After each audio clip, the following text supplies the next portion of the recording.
अजमेर और संभल की बात नहीं है जी। इन लोगों का अगर चले तो हिंदुस्तान का एक भी मस्जिद, एक भी दरगाह नहीं बचेगा जहाँ ये लोग खुदाई। आगरा जैसे मशहूर जगह जहाँ जो हमारे देश का एक बड़ी संस्थान है। आप लोग मुसलमान की हम पर हमला की बात करते हैं, मैं तो कह रहा हूँ कि ये देश के संविधान पर चुके हैं। अभी जो आपका महाराष्ट्र का जो चुनाव हुआ, नारा कि बटोगे तो कटोगे, एक तरीके से पूरे देश में हिंदुत्व चरम सीमा पे है। 25 में इंडिया माले CPIML अमरजीत कुशवाहा जी के पास क्या है, इसका धरना प्रदर्शन था बजाबता, ये इस पे सारी चीज़ें लिखी गई है। ये 25 की तैयारी है या जो अभी भी 8-9 महीना है, और 18 महीना 17 महीना आप लोग भी थे, 17 महीने में।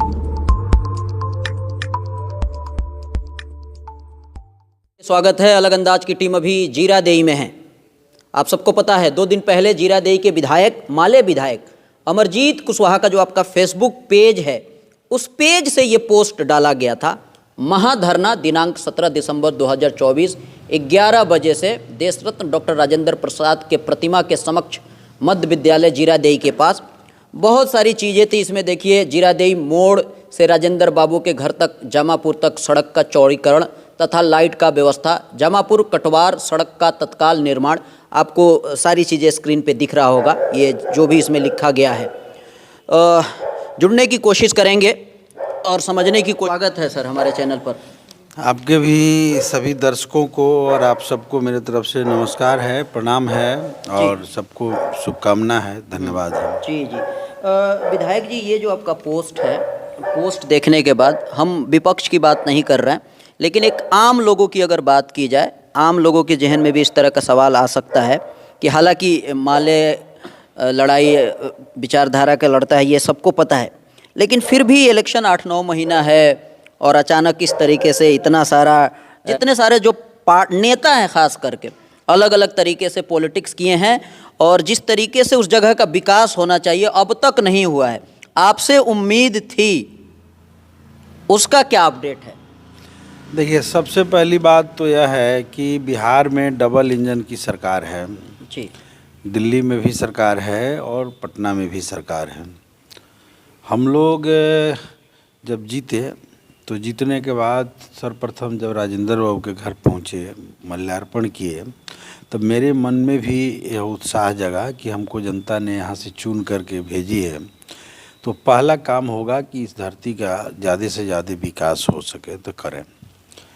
हम लोग इस दिशा में प्रयास शुरू किए और उसी समय विजय सिन्हा जी माननीय स्पीकर के रूप में यहाँ पहुँचे, तो यहाँ की जनता भी और हम लोगों ने भी क्वेश्चन किया कि जीरादेई का धरती देश रत्न डॉक्टर राजेंद्र प्रसाद की धरती है और ब्रिटिश हुकूमत के बाद आज़ाद भारत के प्रथम राष्ट्रपति बनने का इन्हें गौरव प्राप्त है, इस लिहाज से भी बहुत महत्वपूर्ण है।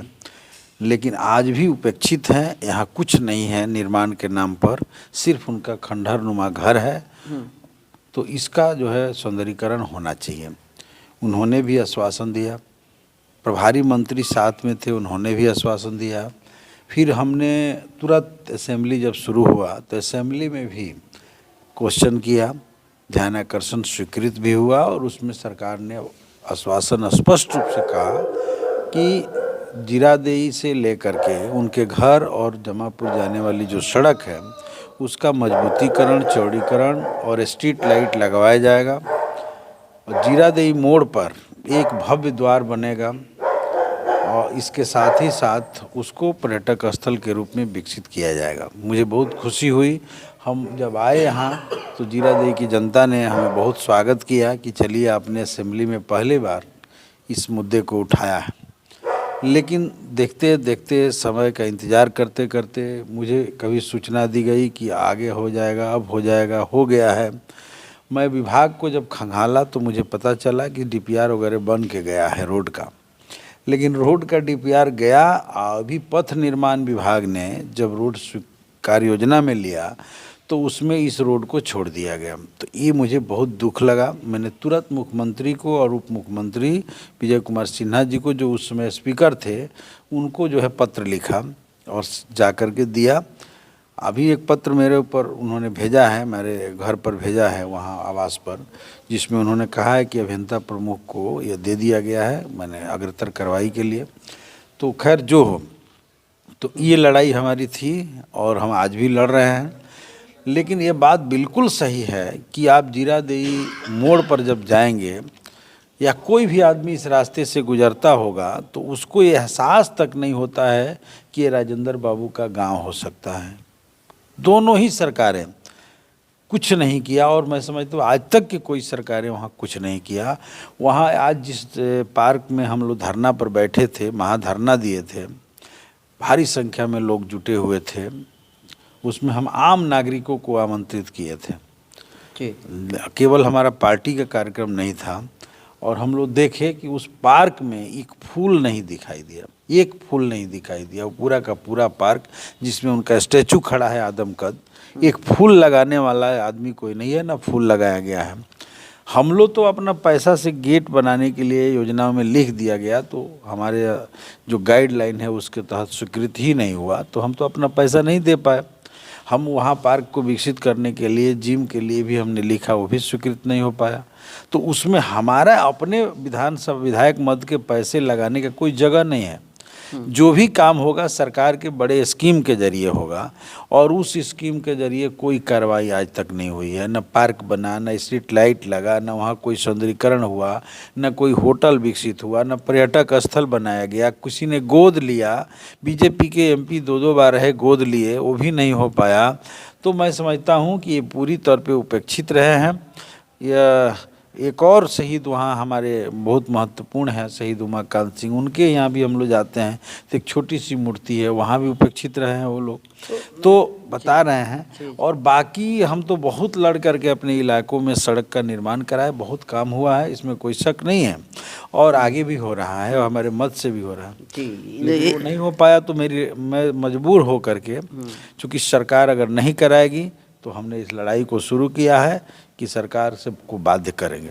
आज का जो धरना प्रदर्शन था, बाज़ाब्ता ये इस पे सारी चीज़ें लिखी गई है, ये 25 की तैयारी है या जो अभी भी 8-9 महीना है, और 18 महीना 17 महीना आप लोग भी थे, तो 17 महीने में भी जो आप चाहते थे, आप कह रहे हैं कि विपक्ष वाले होने नहीं दे रहे हैं, तो 17 महीने में भी हो सकता था। अभी भी 8 महीना 9 महीना है, तो क्या उम्मीद किया जाए कि ये? देखिए, पहली बात तो इसमें यह है कि 17 महीना जो हम लोग थे, तो मैंने निश्चित तौर पे कुछ काम हुआ है बिहार में, और आगे बढ़ना शुरू हो गया था काम। जैसे मान लीजिए बिहार में 5 लाख लोगों को नौकरी मिली, हमारे जितने स्कीम वर्कर्स हैं उनके मानदेय में भी बढ़ोतरी हुआ, आशा बहनों को उसी समय मानदेय लागू हुआ, नहीं तो पहले मानदेय ही नहीं था, तो ये काम हुआ। दूसरा, जातीय गणना हुआ, जिसके जरिए पूरे बिहार का एक तस्वीर उभर कर सामने आई, और आर्थिक सर्वे जो हुआ उसके साथ ही वो बिहार के बदहाली का तस्वीर सामने लाया, जिसके में हम लोग दबाव बनाए तो सरकार ने 2-2 लाख रुपए गरीबों को देने की घोषणाएं की। तो काम तो बहुत शुरू हो गया था, और ये भी काम मुझे उम्मीद था कि हो जाते, क्योंकि हमारे ज़िला के ही अध्यक्ष बने हुए थे, स्पीकर बने हुए थे अवध बिहारी चौधरी जी। तो 17 महीने के बाद, 17 महीना बहुत छोटा टर्म होता है, समय में नहीं मिला, उसमें मैं कुछ काम आगे नहीं बढ़ा। बाकी जो लोग थे, या मेरा आपको लगता है कि चुनावी तैयारी कर रहे हैं, तो हमारी पार्टी, हम लोग कोई आसमान से आए हुए लोग नहीं हैं कि चुनाव के समय में आकर के कुछ तैयारियां शुरू करेंगे। हम लोग 30 साल का मेरा अपना इतिहास है, कदम दर कदम जनता के मुद्दों से लड़ते हुए आए हैं, जनता के मुद्दों को उठाते हुए आए हैं, जनता को लाभ पहुंचाते हुए, लड़ करके दिलाते हुए हम आए हैं, लाठी खाते हुए, जेल जाते हुए यहाँ पहुँचे हुए हैं। और आगे भी मेरा संघर्ष मैं केवल ये 8 महीना देख करके नहीं कर रहे हैं, बल्कि हमने तो 2.5-3 साल पहले, चूँकि हम लोग को भी ज़्यादा मौका नहीं मिला, कोरोना काल ने 1.5-2 साल तबाह किया, और उसके बाद जो अवसर मिला तो उसमें हम लोग इस मुद्दे को उठाते रहे। और विधानसभा के, तो मेरा क्वेश्चन अगर देखिएगा तो मैं इतिहास उठा के देख लीजिएगा, आज तक किसी विधायक ने इतना क्वेश्चन असेंबली में, इतना शून्यकाल में नहीं डाला होगा। पर हमारा 1/10 भी किसी ने नहीं डाला होगा, जितना क्वेश्चन हमने डाला, क्वेश्चन किया, अपने क्षेत्र के सारे मुद्दों पर हमने किया। और मेरा तो मांग यह है कि अभी तत्काल माननीय मुख्यमंत्री जी का शायद सिवान में आगमन भी है, तो आने से पहले ये रोड का चौड़ीकरण हो जाना चाहिए, स्ट्रीट लाइट लग जाना चाहिए। और राजेंद्र बाबू के डबल इंजन है, इसलिए मैं मुख्यमंत्री के माध्यम से केंद्र सरकार को भी मैं कहूँगा कि पर्यटक स्थल के रूप में घोषणा तो है, लेकिन विकसित करने के लिए वहाँ एक बड़ा भव्य जो है धर्मशाला का निर्माण हो। और जीरादेई को सिवान का सबसे महत्वपूर्ण जगह है, इसलिए इसके नाम पर एक बड़ा कॉलेज, यूनिवर्सिटी इस टाइप का कुछ खुलना ही चाहिए, ताकि ये जगह और विकसित हो सके। इसको आगे ले जाना चाहिए। और रोड के किनारे स्ट्रीट लाइट लगे, उसके अलावा 5-7 सड़कें हैं जिनका नाम मैं लाया हूँ, बहुत ज़रूरी है उस इलाके के लोगों के राहत के लिए है। जैसे बाईपास सड़क 2 है, एक सोना नदी से होकर और एक उसके बगल सुरवल से होकर के, इसको बन जाना चाहिए। जामापुर से कटवार की एक सड़क है जो एक अच्छी सड़क है, भारी संख्या में उधर से लोग सिवान आते हैं, लेकिन बहुत ख़राब स्थिति में है। उम्मीद तो है कि वो बनेगा, लेकिन वो भी जल्द से जल्द बनना चाहिए। और इसके साथ ही साथ एक राजेंद्र बाबू के नाम पर आयुर्वेदिक औषधालय था वहाँ। हम एक दिन गए थे तो देखे कि जंगल उपज गया है खंडहर के रूप में, खंडहर भी नहीं दिख रहा है, माने अस्तित्व ही उसका समाप्त हो गया है। तो हम कहे कि इसका पुनरुद्धार होना चाहिए, ये भी बनना चाहिए। तो ये सब चीज़ें हैं। और मैं ये भी आपको आपके चैनल के माध्यम से वादा करता हूँ कि हमारे पास हमारी सरकार बनेगी तो हम लोग तो निश्चित तौर पे इस पर करेंगे, अगली जनता का अगर आशीर्वाद मिला तो। लेकिन इसके साथ ही साथ हम ये भी कह रहे हैं कि हम इस लड़ाई को अब आगे ले जाएंगे। हमारी पूरी पार्टी महागठबंधन के सब लोग आज थे, हम लोग संकल्प लिए कि इस लड़ाई को हम लोग को ऊंचाई तक ले जाना है, सड़क से सदन तक जम करके इस लड़ाई को लड़ेंगे। एक और सवाल, माले CPIML न धर्म की बात करता है, न जाति की बात करता है। यूपी में जो मुसलमानों के साथ हो रहा है वो पूरी दुनिया ने देखा है। और आज भी यूपी से अजमेर और यूपी के जो आपका संभल है, नदी तालाब, आप उसको आपको विरासत में पहले तो यही होता था कि जो धार्मिक पुस्तकें होती थी लोग कुएं में डाल देते थे या नदी में बहवा देते थे। अब उसको तरह तरह से अलग अलग तरीके से, किस तरीके से वो सारी चीज़ें फेसबुक पे, सोशल मीडिया पे, जो IT सेल होता है अलग अलग ये का, वो चीज़ें आप सब देख रहे हैं। माले CPIML से जिस तरह की उम्मीद की जा रही थी, आपने भी इस पर, मुझे तो नहीं पता है कि अभी लेटेस्ट इस पर आपने कुछ बोला है मुसलमानों के माले से उम्मीद रखने की क्या बात है भाई। माले तो माले ही एक ऐसी पार्टी है, भाकपा माले, जो इसको मजबूती के साथ लड़ रहा है। मेरा व्यक्तिगत क्या मामला, हमारे महासचिव दीपंकर भट्टाचार्य का स्टेटमेंट सुन लीजिए। इस मुद्दे पर उन्होंने क्या बोला। हमारे जो नेता MP जीत करके गए हुए हैं पार्लियामेंट में, उनका स्टेटमेंट सुनिए। तो सब लोगों ने, हमारा माले का स्टैंड बिल्कुल क्लियर है। देश में अराजकता की स्थिति पैदा करने की बीजेपी कोशिश कर रही है, नफरत का बीज बो रही है। और हम लोगों ने साफ कहा है कि 1947 का जो एक्ट कहता है कि एक अयोध्या को छोड़ करके बाकी किसी भी धर्म स्थल में जिस रूप में है उसी रूप में रहना चाहिए। उस पर कोई भी इस तरह का सर्वे फर्वे नहीं होना चाहिए। हाँ, कोई जो है का नहीं होना चाहिए, माने नहीं होना चाहिए। लेकिन हम आजकल देख रहे हैं कि बीजेपी की सरकार तीसरी बार जब सत्ता में आई है NDA के नेतृत्व में, तो ये जो है ये नया सिरा से शुरू हो गया है।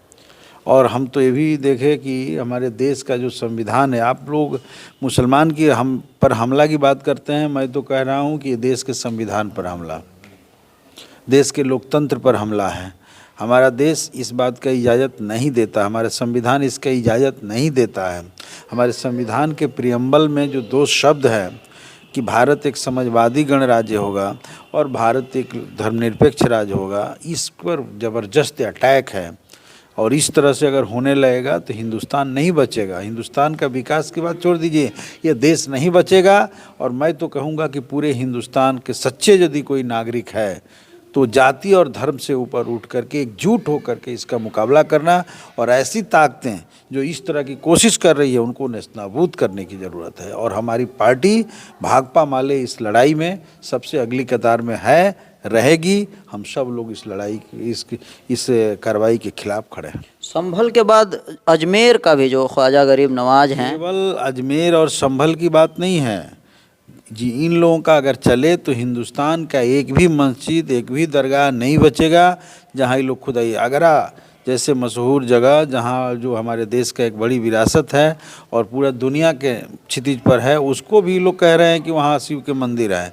तो ये मैं सवाल ये पूछ रहा, मैं तो हिंदू समाज के लोगों से कहना चाहता हूँ जो अपने को हिंदू कहते हैं कि मजहब नहीं सिखाता है आपस में बैर रखना। क्या हिंदू धर्म ये कहता है कि दूसरे धर्म पर हमला करो? कोई धर्म इस बात की इजाज़त नहीं देता है।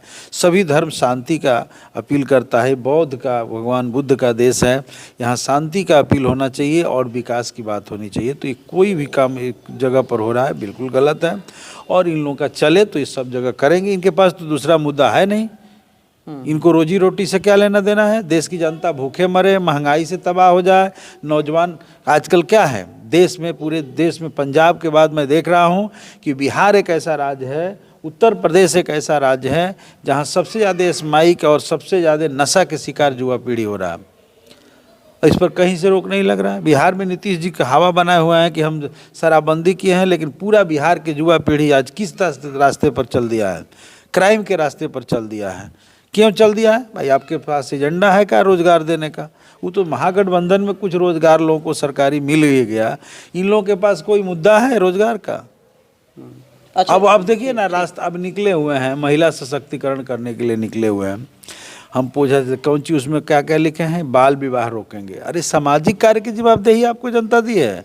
बाल विवाह की जागरूकता तो जनता खुद कर रही है। बाल विवाह होगा नहीं हो, और सब दहेज प्रथा रुके, ये सारी चीज़ों पर तो आम लोगों को करने दीजिए ना। आप नेता ना हैं, आप राजनेता हैं, तो आपको राजनीति का सिद्धांत और राजनीतिक चीज़ों को स्पष्ट करने के लिए आना चाहिए ना। आप बिहार को जवाब देना, कितने लोगों को रोजगार दिए, कितने इंडस्ट्री लगा दिया बिहार के भीतर? क्या नीतीश जी के राज में एक भी इंडस्ट्री लगा है?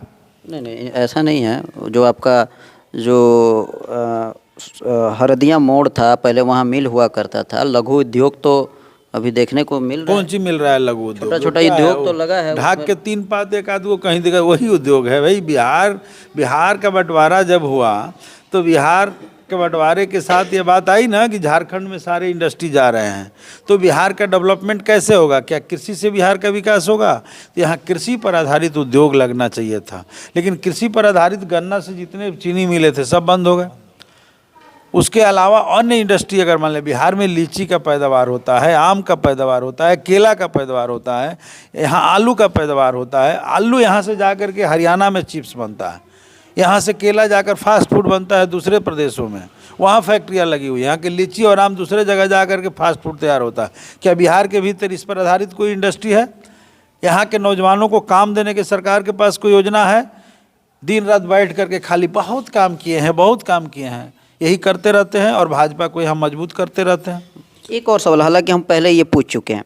अभी जो आपका महाराष्ट्र का जो चुनाव हुआ, नारा कि बटोगे तो कटोगे, एक तरीके से पूरे देश में हिंदुत्व चरम सीमा पे है।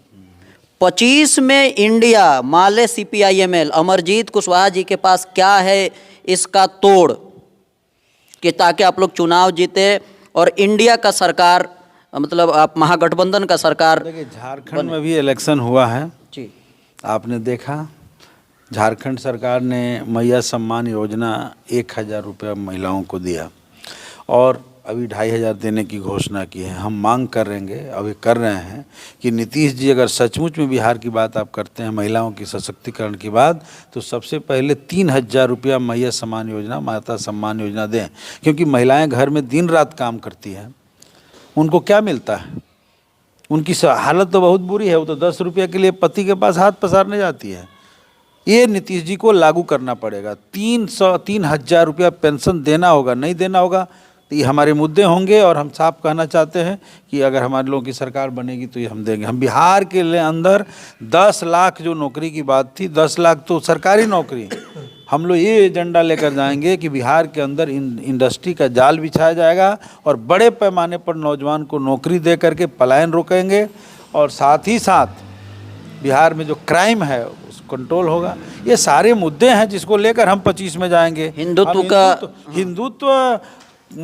के एजेंडा का खिलाफ हम, यार यही लड़ाई है। हम हमेशा मुद्दों की बात करते हैं, हम कभी भी जाति और धर्म की बात नहीं करते हैं और हमारी पार्टी इसी लड़ाई को हमेशा चैंपियन रही है। आप देखें 2-2 MP हमारे जीते, 10 रुपया का 20 रुपया का कूपन पर हम लोग चुनाव जीत गए, इतना बड़े बड़े लोगों का मुकाबला करके। जनता समझती है कि माले ही एक ऐसी पार्टी है जिस पार्टी के साथ जुड़ने से हमारा विकास हो सकता है और हमारे मुद्दों की बात हो सकती है। दूसरी कौन पार्टी है? और यहाँ भी मैं कह रहा हूँ, यहाँ भी अगर ठीक से ये हम करके माले को अगर सीट मिल गया होता तो सारी चीज़ें हवा में उड़ गई होती, माले जीत गया होता। क्योंकि माले के साथ गरीबों का बड़ा लगाव है और ऐसे लड़ाइयों में गरीब हमारा साथ देता है, देते रहे हैं और हम गरीबों के लिए खून पसीना देते रहे, कोई ये नहीं है। चलिए, बिल्कुल, वीडियो को आप सब लोगों ने सुना, इस पर आपकी क्या प्रतिक्रिया है कमेंट के माध्यम से आप सब लोग दे सकते हैं। बने रहें, देखते रहें अलग अंदाज।